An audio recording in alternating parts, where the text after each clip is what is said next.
Departemen Ilmu Penyakit Dalam adalah salah satu bagian dari Fakultas Kedokteran, Kesehatan Masyarakat, dan Keperawatan Universitas Gadjah Mada yang mendidik mahasiswa S1, koas, calon ahli penyakit dalam, dan calon ahli subspesialis penyakit dalam. Sejarah penyakit dalam dimulai dari Rumah Sakit Pugeran. Tahun 1950-an, Prof. Zuidema mendidik Dr. Aryono dan Dr. Panji untuk menjadi seorang internis. Pada tahun itu, ilmu penyakit dalam telah dan seluruh peserta dalam acara kepada saya mengetahui pada tahun 2020 tahun 2014 dan konsultan pulmonologi di Fakultas Kedokteran UGM tahun 2021. Beliau sekarang adalah staf penyakit dalam di Rumah Sakit Paru Respira Yogyakarta. Untuk Dr. Tristiana, waktu 25 menit kami persilahkan. Assalamualaikum warahmatullahi wabarakatuh. Selamat pagi, Profesor, Dokter, dan teman sejawat sekalian, para peserta seminar pertemuan ilmiah penyakit dalam tahun 2022. Atas kesempatannya, kami pada pagi hari ini mengampu untuk update diagnosis tuberkulosis. Untuk outline pagi hari ini, yang kami bahas adalah situasi TB di dunia dan di Indonesia, kemudian jenis pemeriksaan TB, kemudian inovasi diagnosis TB, dan alur diagnostik yang dipakai di Indonesia. Kita ketahui pada tahun 2020, ada 1,5 juta orang yang meninggal karena TB dengan 200.000 adalah penderita HIV. Data dari 2019 menyatakan bahwa TB masih termasuk penyebab kematian nomor 13 di dunia. Pada tahun 2020, ada 30 negara yang memberikan beban TB dan ada 8 negara dengan kasus terbesar, salah satunya adalah Indonesia. Kemudian untuk kasus drug resistant TB ini masih menjadi masalah krisis di dunia. Dan 1 dari 3 pasien resisten TB yang bisa mendapatkan pengobatan dengan baik.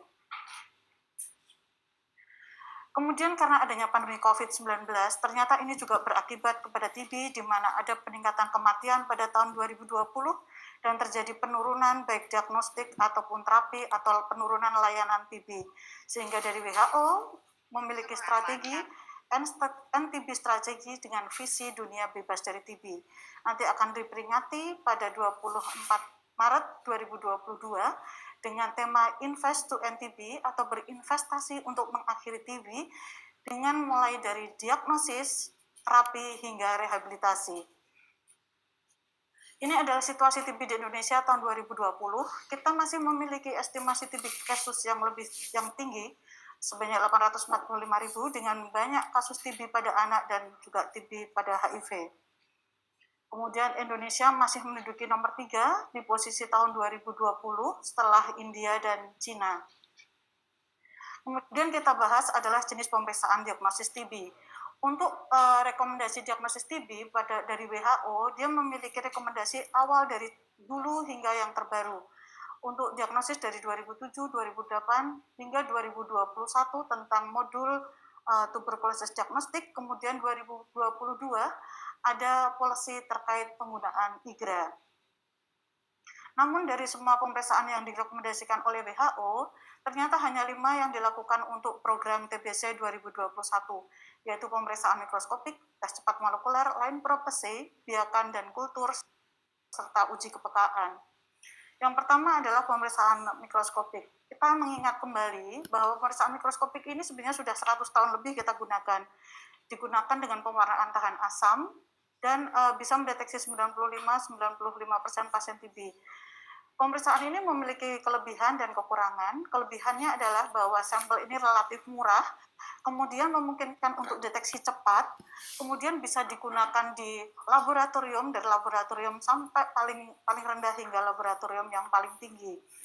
Juga kelebihannya pemeriksaan mikroskopik PTA adalah penting sekali digunakan untuk follow up pengobatan pasien TB. Namun pemeriksaan mikroskopik ini masih memiliki kekurangan, yaitu relatif kurang sensitif, Kemudian memerlukan program pemantapan mutu yang komprehensif. Kemudian salah satu kekurangan yang cukup penting adalah bahwa pemeriksaan mikroskopik ini tidak bisa membedakan Mycobacterium tuberculosis complex atau MOTT, kemudian organisasi hidup atau mati, kemudian tidak bisa membedakan strain sensitif atau resisten obat. Ini adalah mikroskop yang sering kita gunakan, yaitu mikroskop cahaya konvensional dengan menggunakan reagen ZN.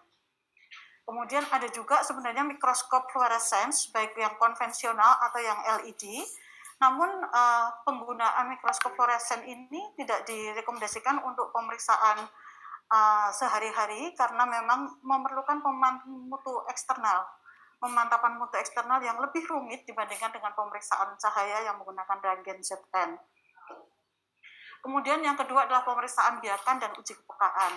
Pemeriksaan biakan ini digunakan untuk menumbuhkan dan mengidentifikasi kuman MTB menggunakan dua media, yaitu media padat dan media cair.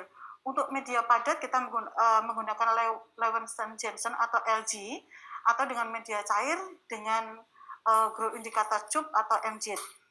Kalau untuk media padat sendiri, kita menggunakan pemeriksaan media padat membutuhkan waktu 3-8 minggu dan media cair 1-2 minggu. Kemudian ada uji kepekaan fenotipik. Pada tahun 2021, uji kepekaan fenotipik ini kita gunakan untuk melihat resistensi beberapa obat INH, moxi, pirasinamid, hingga bedaquiline dan levofloxacin. Pemeriksaan kepekaan fenotipik ini berlaku 3 hingga 4 minggu dan 1-3 minggu untuk media cair.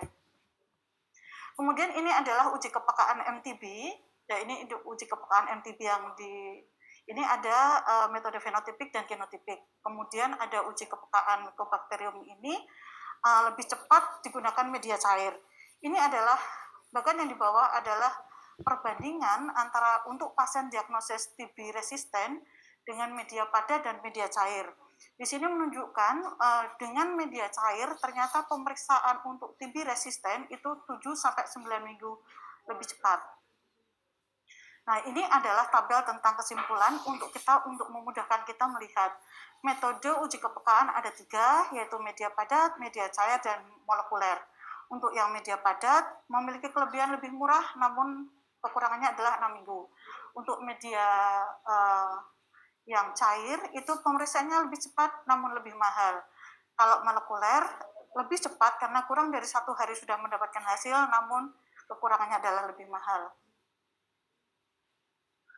Kemudian pemeriksaan molekuler. Pemeriksaan molekuler ini yang kita kenal adalah pemeriksaan dengan TCM atau dengan assay diagnosis TB, yaitu Expert MTB RIF. Fungsinya adalah untuk mendeteksi MTB dan resistensi terhadap rifampicin. Prinsip kerjanya adalah real-time PCR dan closed system. Tapi alat ini juga masih memiliki kekurangan, yaitu dengan memerlukan alat-alat yang relatif mahal, kemudian tidak bisa digunakan untuk follow-up atau pemantauan pengobatan, dan tidak menghilangkan kebutuhan pemeriksaan biakan dan uji kepekaan. Kemudian yang kedua dari pemeriksaan molekuler adalah LPA atau line probe assay. LPA lini 1, ada LPA lini 2. Kalau untuk LPA lini 1 adalah untuk mendeteksi resistensi terhadap INH dan rifampicin. Kemudian LPA lini 2 untuk mendeteksi resistensi terhadap fluoroquinolone dan obat injeksi lini 2. Kelebihan LPA ini adalah yang pertama, ujinya sangat cepat, yaitu kurang dari 48 jam, dan alat ini bersifat high throughput technology atau dalam 1 kali waktu bisa menguji 48 spesimen. Namun kekurangannya karena LPA ini bersifat lebih rumit, sehingga diperlukan untuk laboratorium dengan fasilitas yang cukup memadai, laboratorium yang lebih tinggi dengan biosafety yang lebih baik. Untuk perbandingan pemeriksaan diagnosis TB, ini ada beberapa perbandingan diagnosis TB, yaitu TCM dan diagnostik TB lainnya. Kita ketahui bahwa spesifitas untuk TCM adalah 95% dan sensitivitas adalah 95%. Sehingga saat ini TCM digunakan sebagai tes inisiasi untuk deteksi rifampicin resisten dibandingkan dengan DST yang konvensional.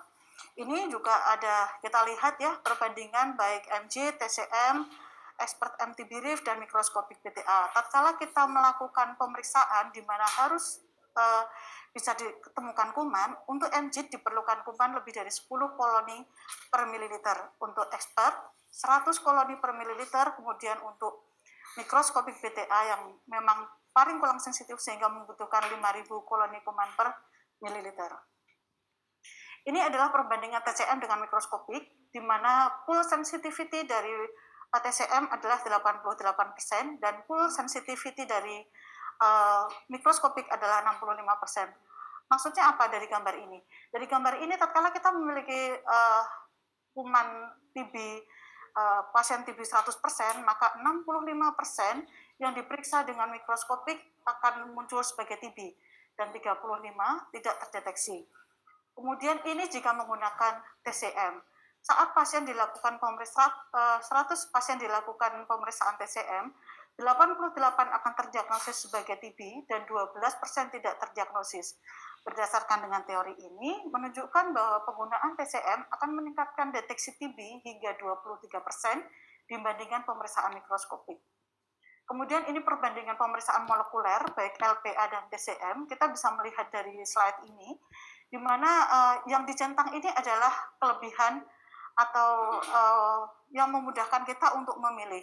Sehingga dari slide ini baik TCM dan LPA, kita bisa membandingkan memerlukan ruangan, kemudian kontrol stok, kompleksitas uji, hingga interpretasi hasil, kita lebih memilih untuk yang gen expert sebagai pemeriksaan pertama.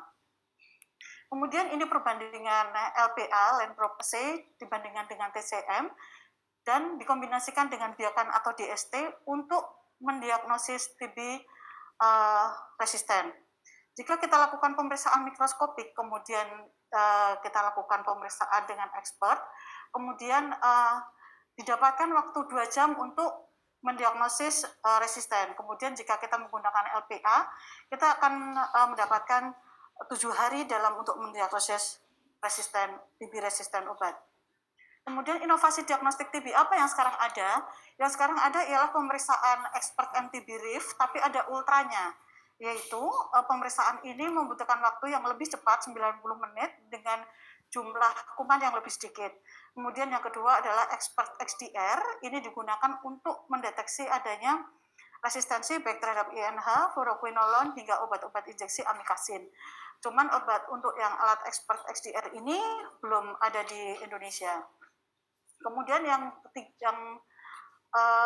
inovasi berikutnya adalah sequencing. Di sini adalah sputum, kemudian dilakukan ekstraksi DNA, kemudian dilakukan sequencing, kemudian dilakukan analisis data. Kelebihannya ini cepat dan efisien, bisa digunakan untuk epidemiologi, diagnostik, dan uji kepekaan. Namun kekurangannya bahwa pemeriksaan ini sangat mahal dan sangat kompleks dalam teknologi dan analisis data. Kemudian kita sampai ke WHO Recommended Diagnostic tahun 2021. Di sini WHO membagikan kelas teknologi menjadi 3, yaitu automatic, hibridisasi, dan amplifikasi dari amplifikasi atau NAAT. Berdasarkan kompleksitas juga dibedakan menjadi low, moderate, dan high. Kompleksitas ini kita lihat berdasarkan infrastruktur yang dibutuhkan, kemudian perlengkapan atau peralatan laboratorium, juga skill tenaga kesehatan atau tenaga laboratorium. Juga di sini juga dibedakan berdasarkan target pemeriksaan, apakah hanya untuk TB saja ataukah untuk resistensi lini 1 dan untuk resistensi obat-obat lini 2. Kemudian ini rekomendasi WHO bahwa di sini ada 3 rekomendasi, yaitu inisial diagnosis dengan mengetahui resistensi obat, kemudian resistensi inisial diagnosis tanpa mengetahui resistensi obat, terdiri dari TB LAM dan LFM, kemudian follow-on diagnostik, yaitu untuk melihat adisional tambahan alergi obat-obat yang resisten. Ini adalah yang moderate complexity atau kompleksitas moderate. Di sini ada 4 alat yang baru, yaitu dari Abbott, BD-MAX, dan Heinz, serta Cobas. Di sini bisa mendeteksi untuk TB, kemudian resisten rifampicin, dan resisten INH. Kemudian yang untuk follow-on diagnostik, untuk melihat adisional tambahan obat resisten, di sini bisa mendeteksi hingga fluoroquinolone, isoniazid, ethionamid, hingga amikasin. Yang digunakan adalah expert MTB XDR. Kemudian kita pernah dari WHO pernah mendapatkan mengeluarkan rekomendasi tahun 2012 terkait pemeriksaan TB lem. TB lem ini menggunakan sputum, kemudian dilakukan ekstraksi dan pemanasan, kemudian prinsipnya dengan isotermal. Nanti bisa dilihat dengan mata biasa tanpa menggunakan alat. Cuman pemeriksaan ini dikembangkan di Jepang saat itu, bisa menggantikan untuk diagnostik dengan mikroskopik, tapi tidak bisa menggantikan untuk follow up. Kemudian TB lem ini juga tidak menggantikan expert MTB rifampicin.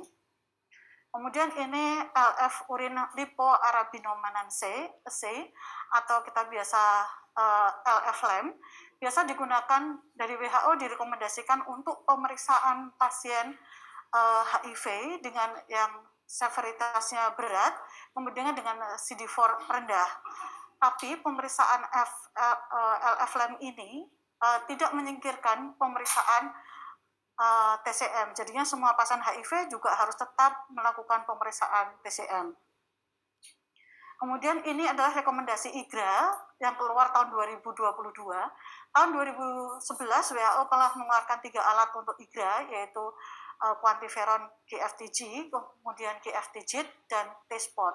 Kemudian pada tahun 2022 WHO mengeluarkan 2 alat tambahan, Beijing 1 TB IGRA dan Qiagen quantiferon TB Gold Plus. Untuk pemeriksaan IGRA ini sekarang masuk untuk diagnosis TB laten dari panduan nasional. Kemudian bagaimana dengan alur TB di Indonesia? Kita memiliki surat edaran Dirjen P2P nomor 936 tahun 2021 tentang perubahan alur pengobatan tuberkulosis. Dasarnya adalah adanya modul 3 Rapid Diagnosis for Tuberculosis yang dikeluarkan oleh WHO. Kemudian adanya perubahan paradigma dalam menegakkan diagnosis TBC dan TBSO dan TBRO yang harus dilakukan. Penegakan TBRO harus lebih dini, lebih akurat untuk semua jenis dan tipe penyakit TBC, dan deteksi cepat untuk mengetahui resistensi obat TBC. Ini adalah perubahan alur yang di-launching oleh Permenkes tahun 2021. Ini adalah alur yang dipakai. Setiap terduga TB memang harus dilakukan pemeriksaan TCM. Pemeriksaan TCM ini nanti akan mendapatkan hasil MTB positif rifampicin resisten yang warna oranye ya. Jadinya kemudian nanti akan dilanjutkan dengan pemeriksaan LPA dan biakan. Jika nanti sensitif terhadap semua sensitif terhadap quinolone, pasien akan diberikan panduan jangka pendek atau oral regimen. Kemudian pada resistensi terhadap quinolone, otomatis akan diberikan pengobatan individu. Kemudian untuk pasien-pasien dengan yang terdiagnosis sebagai MTB positif rifampicin sensitif, pada yang memiliki riwayat pengobatan sebelumnya akan dilakukan pemeriksaan resistensi INH. Namun sepertinya alat ini baru akan diuji cobakan pada tahun 2022, serencananya adalah tahun ini. Kemudian yang jika sensitif INH langsung diberikan pengobatan OAT lini 1. Kemudian untuk hasil MTB post rifampicin indeterminate nanti akan dilakukan pemeriksaan ulang. Kemudian yang MTB negatif ini nanti akan dijadikan sebagai TB klinis. Jadinya MTB negatif, namun nanti ditunjang oleh pemeriksaan radiologis, kemudian nanti dievaluasi jika ada abnormalitas dari paru, kemudian tidak ada perbaikan klinis setelah pemberian antibiotik, nanti diberikan pengobatan TBSO dengan OAT lini 1. Kemudian ada hasil yang terakhir adalah hasil result bahwa error invalid, otomatis pemeriksaan akan diulang. Nah, ini adalah penjelasan dari alur tersebut, bahwa TCM atau tes cepat molekuler adalah alat diagnosis utama yang digunakan untuk mendiagnosis TB, baik TB paru, TB ekstra paru, TB baru, riwayat pengobatan TB sebelumnya, pada semua golongan umur termasuk pada ODA atau ODIF. Sekarang kita biasa pakai istilah ODIF ya. Kemudian pemeriksaan TCM dilakukan dengan pemeriksaan spesimen dahak dengan 2 kali pemeriksaan dengan volume dahak 3-5 mili dan mukopurulen. Kemudian untuk fasilitas yang belum memiliki TCM harus merujuk terduga TBC ke vaskes yang memiliki pelayanan TCM. Untuk pengiriman ini biasanya sudah dipetakan oleh Dinas Kesehatan Provinsi atau Kabupaten Kota untuk membagi area wilayah rujukan pemeriksaan TCM. Jika fasilitas pelayanan kesehatan mengalami kendala mengakses layanan TCM berupa kesulitan transportasi, jarak dan kendala geografis, maka penegakan dapat dilakukan dengan pemeriksaan mikroskopik, namun tetap dilanjutkan dengan pemeriksaan TCM. Ya, waktu masih 5 menit. Nah, ini yang perlu kita ketahui. Ini adalah spektrum dari TB. Setelah ada TB aktif, ada subklinik, dan laten TB. Nah, karena meningkatnya kasus pada tahun 2020, kemudian 2019 kasus semakin naik, sekarang pemerintah mulai konsen dengan tata laksana untuk TB laten. Untuk diagnosis TB laten sendiri, nah ini kita memiliki kaskade untuk pelayanan atau perawatan pada TB laten. Yang pertama harus kita lacak adalah satu ODIF, kemudian kontak serumah, baik anak-anak kurang dari 5 tahun, anak-anak 5-15 tahun, atau dewasa, semua kita lacak. Kemudian kita lakukan screening, pemeriksaan gejala klinis, kemudian penunjang ronsen, juga kita lakukan pemeriksaan tuberkulosis skin test dan IGRA. Setelah itu kita tentukan apakah seseorang ini bisa diberikan pengobatan TB atau dilakukan pencegahan atau cukup kita lakukan evaluasi. Ini adalah slide terakhir saya. Sekian dan terima kasih. Terima kasih kepada Dr. Christian.